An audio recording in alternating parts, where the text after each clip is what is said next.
Welcome to another episode of High Proof Ashes. I'm one of your co-hosts, Jason JB Smoke, and my partner over here to the right. You know what it is. Duran, no cool nickname, but we back in the building doing this thing again. Put the nicknames in the comments.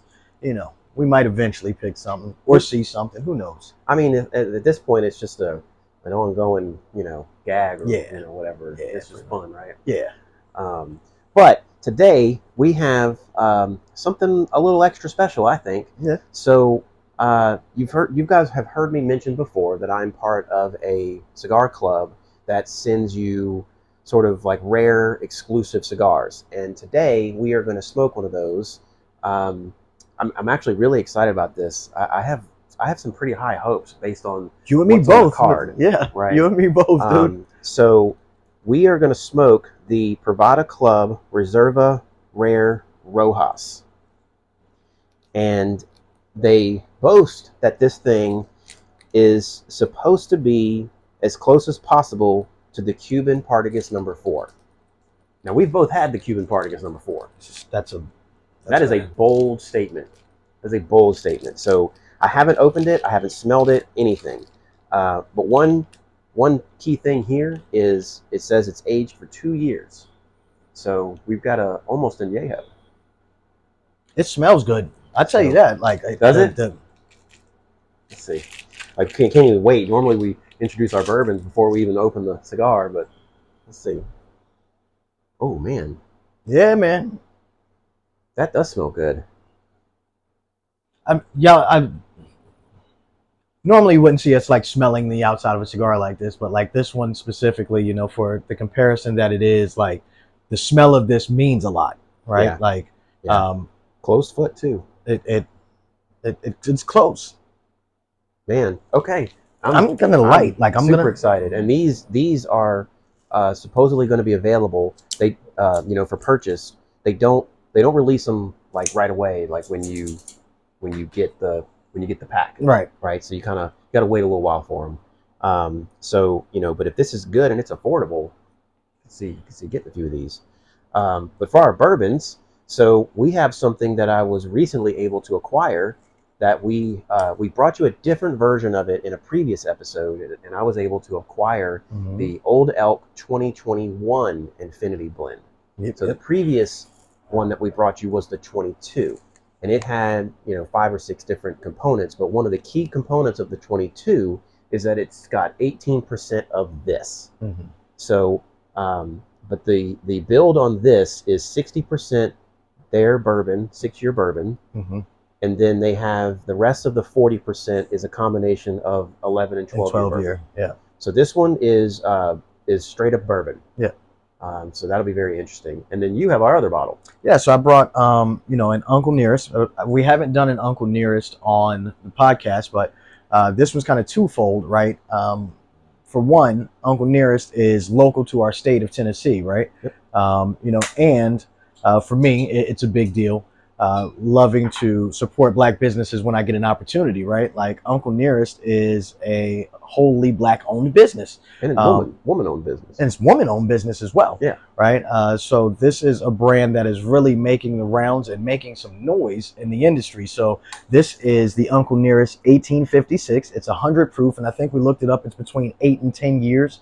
The blend. Right. So it's pretty tasty. That's what I started out with. I still have a little bit left in my glass. So almost a criteria bottle. Yeah, almost a criteria bottle, just because it's 8 to 10 years. It's 100 proof. It comes in at $45 instead of $40. Right. So it's a little over the budget, but pretty close to a criteria bottle, and it is quite tasty. I think we can give it a pass for the extra $5. I absolutely give it a pass. I would. I mean, we've talked about this before about giving bottles a pass. Yeah. On possibly the price. Maybe we need to look at like just bumping the price range. I mean, like inflation has happened. I know, right? It has. I mean, look, I'm okay with bumping it to like 45. I feel like 50 might be a bit much. Maybe. Yeah. But like, we can certainly give this one a pass, even if we say 40. But bumping it up to 45, I think that's close. This is a bottle that at $45, and it's good. The taste is so well done. Yeah, it should be in your collection. It's probably, if we call it a criteria bottle, probably one of the top best of the heat. Like, it's top of the heat. Like definitely top 3, at least, for sure, at the very least, for sure. So, but man, let's get into this thing. So it's interesting. The draw is really good It considering it has a is. closed foot. The cold draw is good. I mean, like the draw is amazing. Like, so I like the way it lit up down there. that's that that's that closed foot. So if you don't know, the closed foot is where they sort of fold the tobacco in on the foot, and it's not just an open foot ready for you to light. That's what the closed foot means. Uh-oh. Haha, it's you today. You know, when I checked it too, it was fine. I don't know why it was not lighting.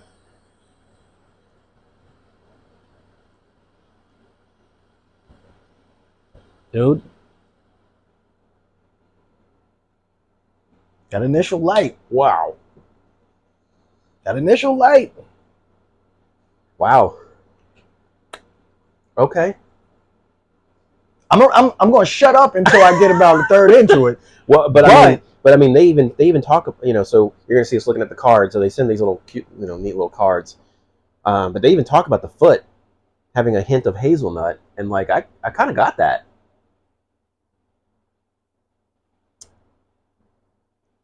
Wow, that's that's really good right from the foot. Dude, it's bold. like Like, like we both had a little, you know, kind of a starters, you know, little cigarillo or whatever, just to kind of freshen up the palate or whatever. But this thing, but it's not overbearing. no, I mean, it's a medium cigar. But the taste, I'll hold my tongue until we get a little further into it, right? We can talk about it a little further down the line. What are you gonna pour? Actually, I'm going to ask you that because we've already warmed up with the Uncle Nearest, and you've never had the Old Elk. So if you're going to go with the Old Elk first, Well, I've still got a little Uncle Nearest in my glass, so okay. Like, you know, okay. I decided I would just kind of run it into the episode. Okay. You know, it's enough there because I realistically, like, I haven't had anything yet to drink yet today, so this was my first drink, and I just kind of wanted to savor it. It's been a morning, so I got you. Well, so I didn't get into the proof of this, but this is let's just call it 115 proof. okay. And you know, like we said, you know, they call it an infinity blend, but it composes of all bourbon, all straight bourbon actually. So you know, it's basically an infinity blend bourbon, if you will. But to my knowledge, this is the first year that they made the infinity blend. Yeah. Okay. And I was really happy to stumble across this. You know, you have to tell me more about that group that you're in because yeah, you was holding out, man. Yeah. See how it is? Thought we was homies. So, you know, got a part of this little group that I'm going to say they trade, you know, bourbons and whiskeys and such. You know, and we kind of do it all offline, but was really happy to see this one pop up. Y'all don't do it online, right? No, not at all online. That's what I'm saying. No, y'all don't do it online. What? I don't know what you're talking about. Exactly. You will find no communications. I don't know what you're talking about. Okay, all right, good stuff. But you found the bottle, and we're lucky enough to taste it today. So, you know, I went ahead and rinsed my glass and did the thing. This cigar is good. Like, it's already good. It's good. Like, this is one of the best ones I've had from the little club pack. I mean, I've had two other ones that would definitely compete with it, but one of them was way too much cost wise, and the other one was affordable but was gone immediately. So, like, I'm trying to figure out what that taste is that I'm getting on the retro. Like, it's kind of botanical, you know, like I don't know. So the blend on this, the wrapper and the binder are both Ecuadorian Habano, and the fillers are from Nicaragua, from Esteli and Jalapa. So, you know, that to me, that's a pretty interesting blend. You know, normally the filler and the binder, you know, usually mimic each other, and then the wrapper is something special. So it's pretty interesting to see that the binder and the wrapper are the same leaf. It almost tells me that the binder is wrapper leaf. Yeah. Which really elevates the quality of the tobacco in the cigar. Because usually the wrapper, you know, that's the most expensive leaf on the cigar. Right. To make the binder be wrapper leaf, That's very interesting. So literally, it says the body is floral and nutty, and I said I was getting botanicals, right? So like that would be your floral, a hint of hazelnut, yeah, maybe. Yeah, and they also talk about just an herby, medicinal and herby aspect. That's not supposed to be till the second third. So that'll be interesting to see. But all right, if you're ready, we're gonna go with this Infinity Blend. Yeah, let's do it. So you've not had this, of course. No. I've only had a couple of pours of this. Here you go.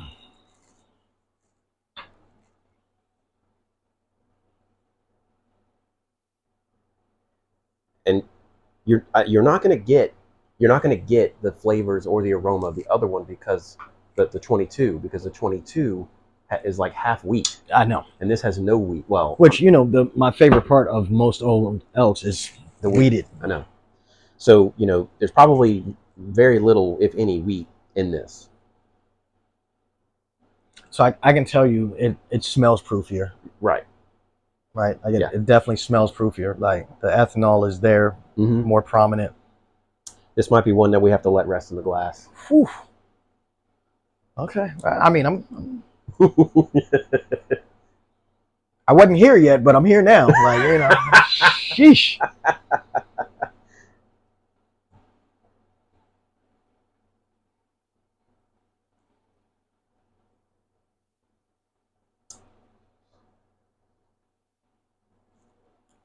Yeah, it's definitely proofy on the palate, especially the first go. Sheesh. Yeah. Yeah. And that's what I got when I tried it the other night. Just the initial sip was very proofy. But like I said, as I let it sit, and then I actually got a second pour, it opened up much better. So I can tell you it's extremely viscous. It definitely full mouthfeel, coats the mouth, pause. I'm gonna give it a second. I'm gonna give it a second to linger in there because it's definitely lingering right on the palate. So that's a good thing, right? Like being able to continue to taste it after the drinking, and so. Yeah, I mean after taking the draw on the cigar, I can still taste it. I mean, so it's definitely lingering. So one critique already on the cigar, I'm not getting a clean burn. I don't know. See, look, I'm not. It's starting to wanting to. Doing a little wonkiness on you. Just on one side, it's wanting to burn a little fast. But we'll see. So far, so good on mine. The ash doesn't look as good as I would like it to, but yeah, it's not a determining factor. Looks a little flaky. Yeah. There's something with this cigar I cannot place, right? Like, and when I say botanicals, floral. You ever walked into a room, walked past somebody that had on too much cologne or perfume, and taste it? Mm-hmm. Like the floralness just permeates everything, right? Yeah, the floralness of this is really standing strong on my palate. Yeah, I'm definitely getting the floralness, and I'm getting creaminess. I'm getting some white pepper. I'm getting that nuttiness. I mean, it's interesting because a lot of times the flavors, while there might be several, they're somewhat muted, and these tend to be standing really well. Really standing. The retro gave me something different, but still, the floralness is staying around a little too much for me. Okay. I'm sure, for me, it's pronounced on my palate so much that I'm not used to it being that pronounced. Right. So I'm definitely getting the floral, but I'm getting all these other notes too that are definitely. But that one is just. It's there. It's the prominent note. It's definitely the prominent note. Yes. So let's see. The card says that the initial third has a blend of toast, sweet syrup, cedar, hazelnut, black coffee, molasses, and a root-like sarsaparilla flavor. So I mean, between the coffee and the hazelnut and the cedar and the sarsaparilla, I mean, those are floral notes, definitely. But the second third, appears that the floral kind of goes away, and you get this, kind of woodsy, cedary hints of toast and roasted nuts. I'm looking for intensified creaminess. I'm looking like, forward to so, that. Let's yeah, keep smoking and me see. too. Me too. Right? Because right now, I like the cigar, Yep. but that one note just staying on my palate is bothering me. Like, and I don't know why, but it's just uncommon. It's I don't want to say sweet. That's not what it is, because it's not sweet. But like I'm telling you, it's almost like I got perfume on my tongue. Okay. Right? Like the subtlest amount, you know what I'm saying? But like you accidentally kiss your wife right after on the neck or something, right after she puts on some perfume, and you do that little, oh, didn't mean to do that. Just that at the faintest, you know. So we'll see. And I guess for me, I'm getting that, but all the other notes are so pleasant. I'm kind of able to, I don't want to say overlook it, but like to me, the floral is taking a back seat to all these other notes that I'm noticing, and I'm really enjoying those notes. Well, so, I am known to hyper focus on things.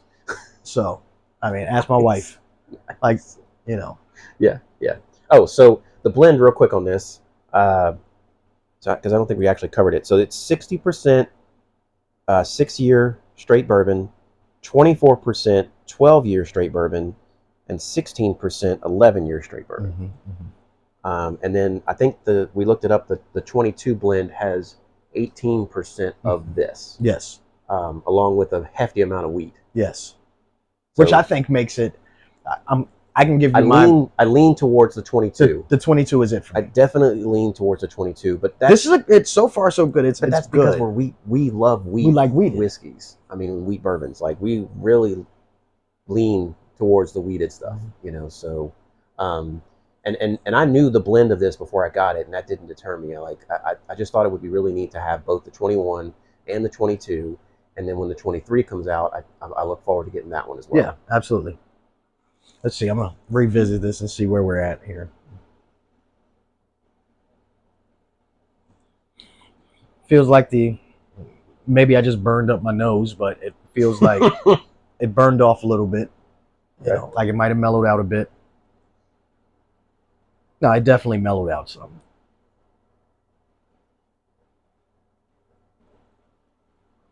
Yeah, you're right. Like, the ethanol it's there, but it's not singeing my nose.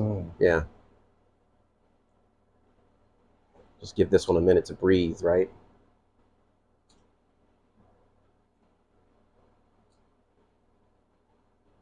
It's tasty, man. Like, but I think I agree with you. I think the 22 is better. Yeah. I think the 22 is better. I think they refined it, right? Like, yeah, you know, in the blending, they've got 2 other things in the blend. It's a 5, you know, kind of 5 thing, you know, blend.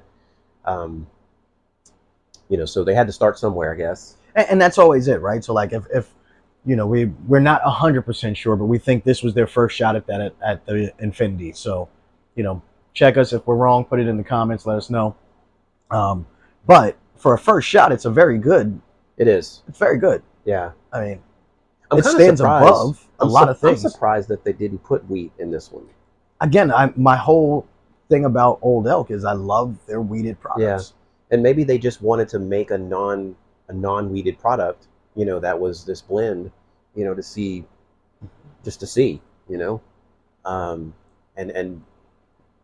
I'm gonna make some assumptions and whatnot, but I assume that because the 22 has so much wheat in it compared to this having basically none, that they must have gotten feedback from the. Like, we buy your product for wheat. Like, give me the wheat. No, like that's what I would say. No, like that this would be better if you would have put some wheat in it. Yeah, for sure. Know? And like so my guess is they just because of how much wheat is it. It's not like they just put 10 or 20%. No, they went for it. They went 52% wheat in the 22. That's a significtigant amount. But so I mean, I think with Old Elk, if you did the market research, you would see majority of what's consumed. Oh, they're selling more wheat than anything else. Like, so yeah, they got to be. Why would you not? Right. Again, not knocking it. I think it's very good. And I almost feel like we're doing a disservice to Uncle Nearest today because we're doing this Infinity.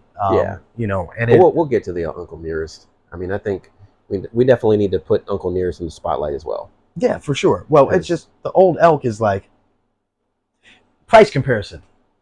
One is 45, the other is like a buck. It's at least 20, a buck, 130. $1.20. Yeah, somewhere yeah, in there. Easily. You know, so Easily. big difference between what each one costs. It's good though. It is good.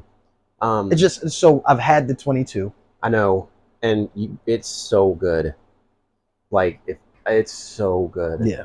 And I don't think it doesn't. The 22 is better than this one, but you know, so if you do an infinity, you know, bottle or barrel or whatever, like as you blend more and more to it, it's going to get better. Yes, absolutely. You know, so I would not expect the first one to be as bad. No, as and so the other part of that is right, like so.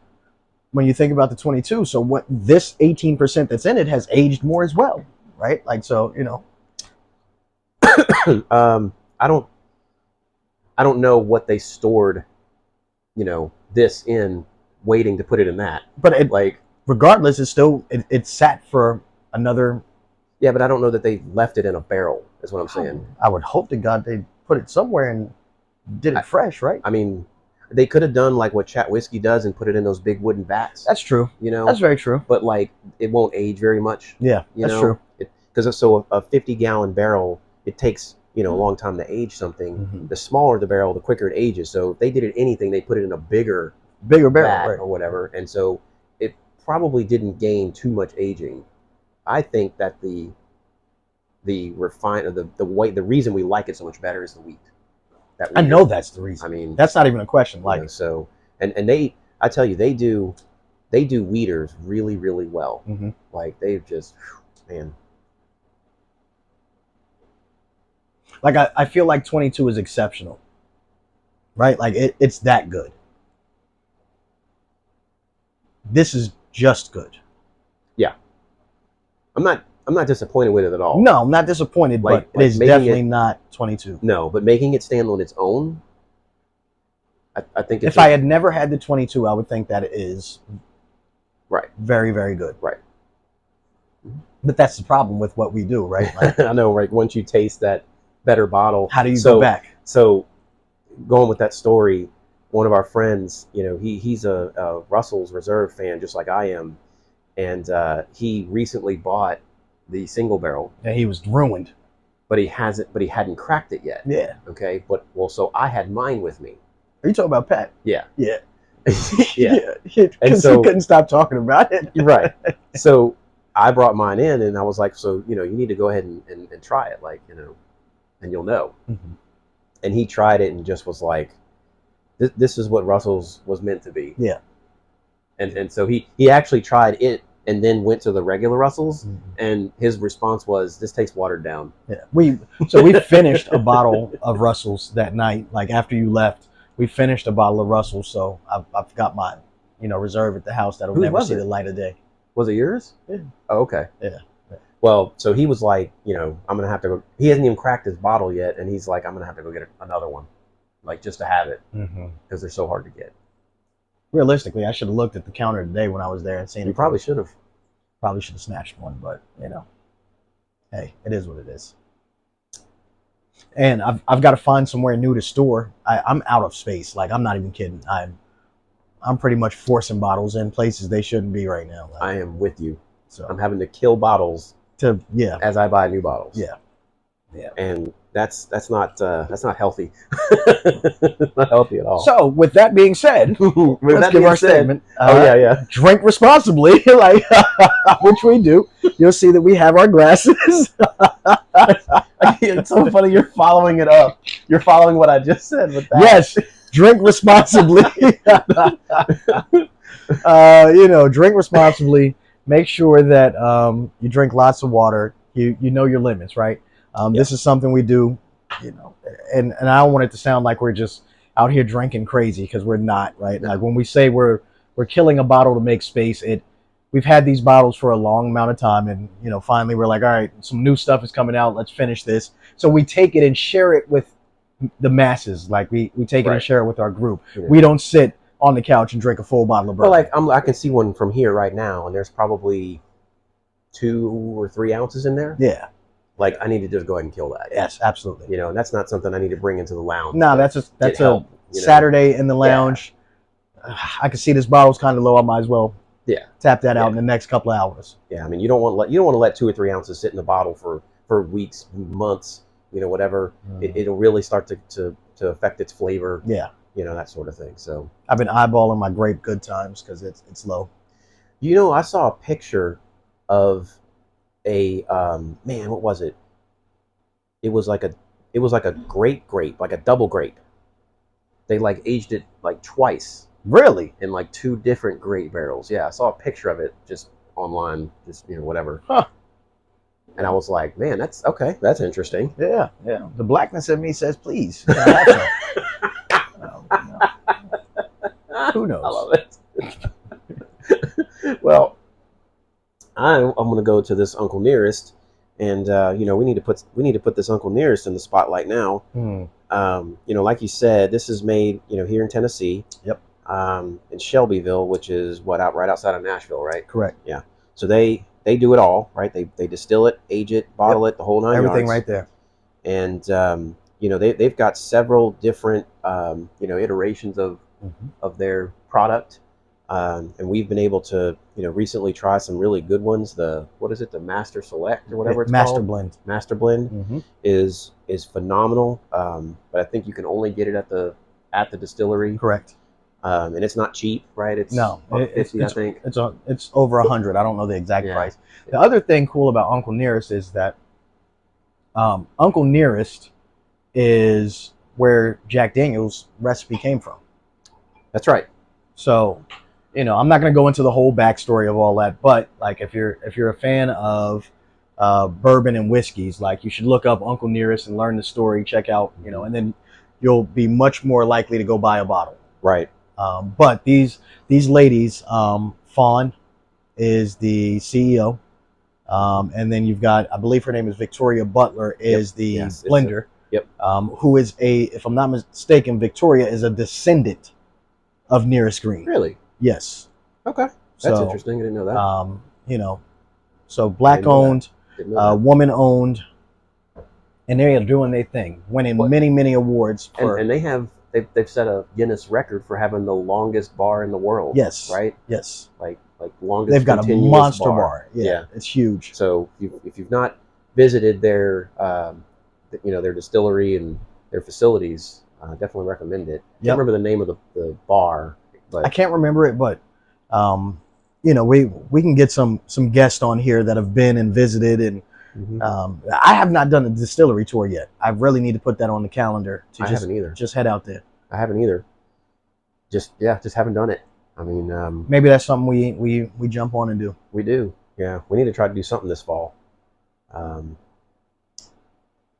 I think cigar-wise, we're getting into that second third. Has it changed at all for you? Yeah, the floralness of it for me is still there. I don't know, maybe what I'm tasting is not floral, but there is something that is very pronounced in this cigar that See, I really enjoy this. Oh, I'm not saying I don't enjoy it. I'm enjoying all the flavors. It's unique. I love that it's medium bodied. Yes, I would love to know what it costs. Shine. Yeah. I should have looked it up before the episode to see if it was available for purchase yet. But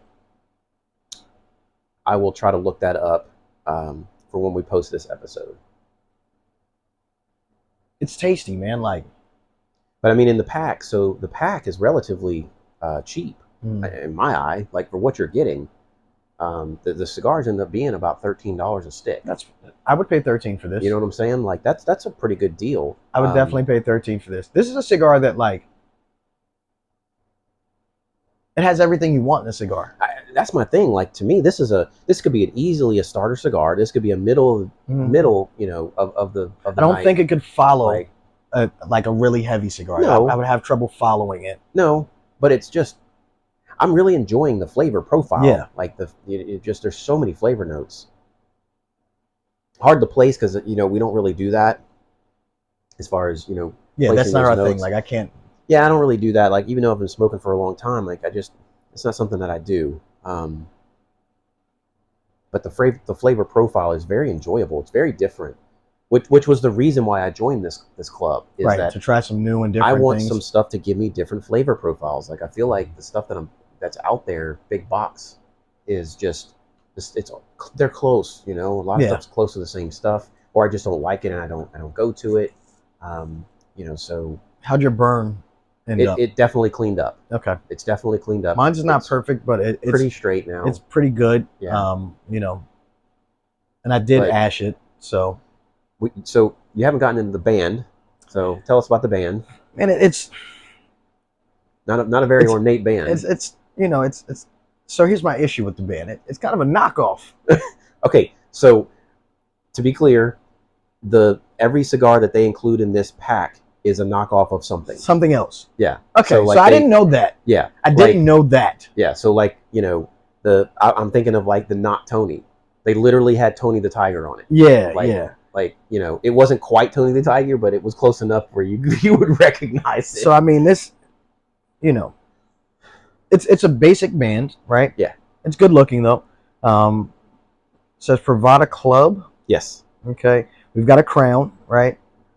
So I mean, the colors blend well, but it's very, very basic, right? And that's to be expected from a cigar like this, to be completely honest. Like, if you see the Partagas Series 4, it's a pretty basic band. It's basic, right? Like it's nothing special. Like, but that lends to what the cigar is supposed to be. It should speak for itself, right?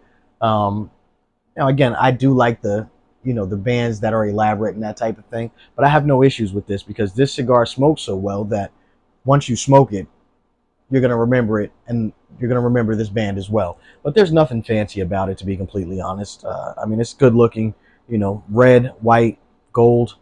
You know, traditional colors when it comes to cigar fragrance. Yep. You know, I mean, it's not much to say about it. The cigar speaks for itself, though. If you get to smoke the cigar, man, like I like everything about the cigar. Yeah. I like the pre-light. Mm-hmm. You know, just the smell of the cigar. The immediate flavor burst that I got from the foot, right, was everything I needed to say, I want to smoke this. Yeah, yeah. And like, you know, yeah, it was a little wonky on the burn to start with, but it's definitely cleaned itself up. So, you know, that's probably a one-off because you haven't really had any issues. No. The smoke production is where I want it. Absolutely. The flavor is where I want it. The strength lends itself well to the flavor profile. And here's the thing. So sometimes for me, like, I have to cut cigars a little bit deeper to get the draw that I want. Cut on this. I barely cut this. I only did one cut on this, and I mean, it draws great. You know, smoke production, like you said, is great. So I think this is a standout cigar. If it's at the right price, that'd make it even better. Like, this is something I can see. Without knowing the price, without knowing the price, what would you say that would be the retail price for this? Between 12 and 14 bucks. Okay. If it was at that price point, I'd be okay buying it. If it were 15?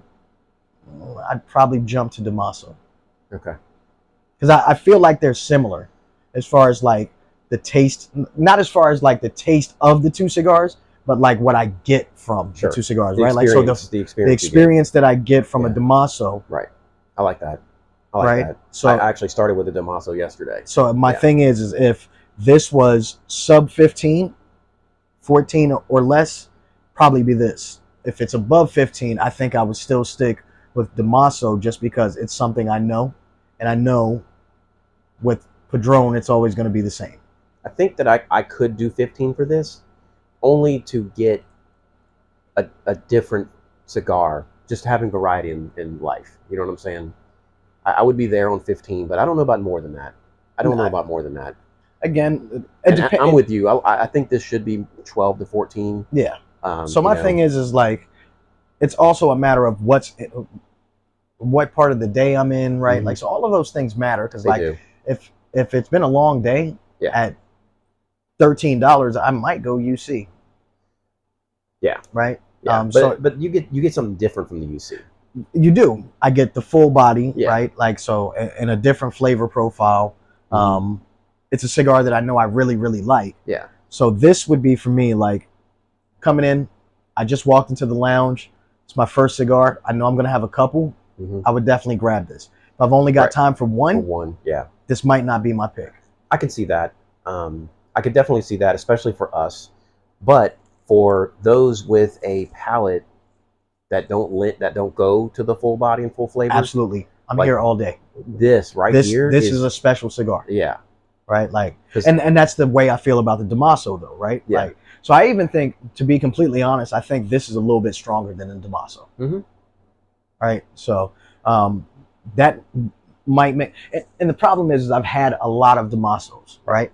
I've only had one of this. I know. So I would need to visit this more than once to really truly say like, I agree. Hey, I would pick this over some other, because I don't know about the consistency of this. Mm-hmm. Right. So is it going to taste and feel this way every time I smoke it? And let's be honest, the Damaso is available like all over the place. This you get from one place. Right. They're the only ones that have it. Right. You know, so it's very exclusive, very rare. But I like it very much. I could see myself buying these. Even at 15, I could see myself buying a couple. You know, but I would hope it doesn't come in that high. Hopefully not. But give us your thoughts on the Uncle Nearest, man. I'm going to tell you the aroma on this is really nice, and we warmed up with this, and the one accolade that I can really give it is that you can taste the corn, the rye, and the barley. And I'm guessing at the blend that it doesn't have wheat. It's a whiskey, so not a bourbon. Not a bourbon. So it's less than 50% corn. And I would agree with that because I can taste and smell the rye. It's not overbearing. No. So like if you're not a rye lover, you can still enjoy this. Yeah, absolutely. I agree. And then the aroma is just it has this like smoky, oaky, like I don't know a better way to explain that. Here's what I have to say. It's very well done.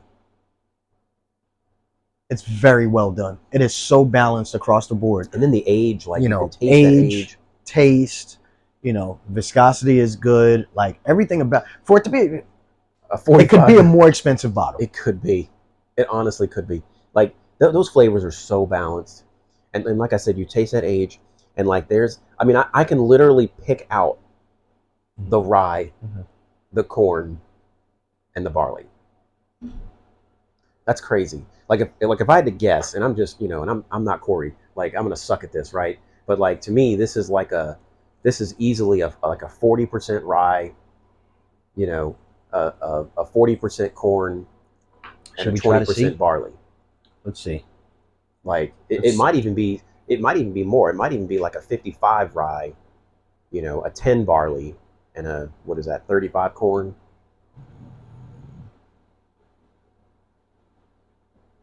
Let's see if we can find it. You'll try to look it up. I'm gonna try to find it. Let's see. And we're pushing the envelope on our timeline here. We are. I know. We're getting there. Let's see. It says between 8 and 14 years old with a mash bill of 90% corn and rye, with at least some of the remainder being malted corn, all from Tennessee farms, filtered with maple charcoal via the Lincoln, Kentucky process. Oh, Lincoln really? County process, excuse me. Really? And aged in charred new oak barrels. So, you know. I did not know. So that's interesting. They don't label themselves as a Tennessee whiskey.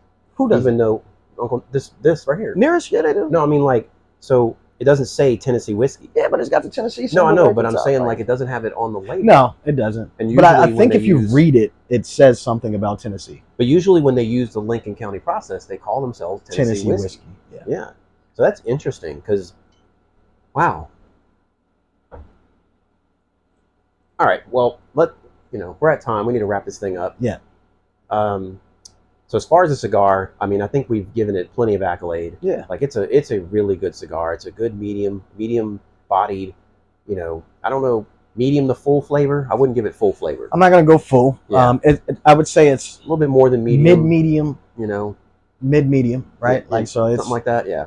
But yeah. I'm super impressed with the construction, the smoke production, you know, the flavor profile. I mean, I think it's just a really good cigar, and I'm going to look up, hopefully this is affordable. On the bourbons, the 21, I really like it, but not as much as the 22. And that's not knocking it. I think it's just a notch below. And then the Uncle Nearest is just it. I might actually like that Uncle Nearest more than this Old Elk, to be honest.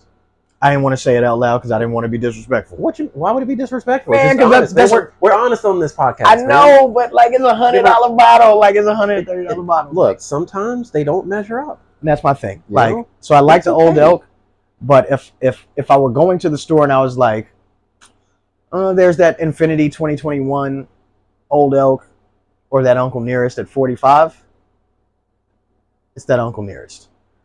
Because Yeah, this is a collector's item. that's a collector's item. This is for the person who actually wants to enjoy something every day, Yeah, right? yeah. You could definitely have that as a daily drinker. You could drink that daily, man. Yeah, like, and I could, and it's easily. so well balanced. It is.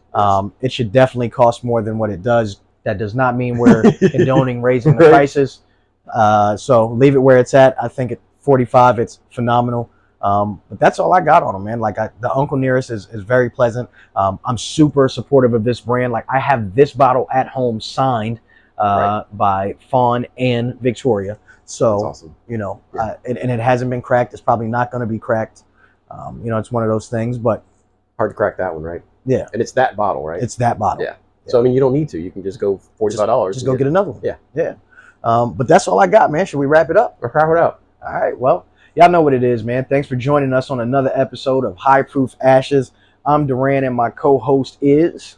I'm Jason JB Smoke, and you know, ran a little bit over, but pretty excited to talk about these things that we're bringing you today. Absolutely. You know, so just we'll see you on the next one. Yes, sir. Like, comment, and subscribe. All that good stuff. We'll see you soon. Definitely. See ya.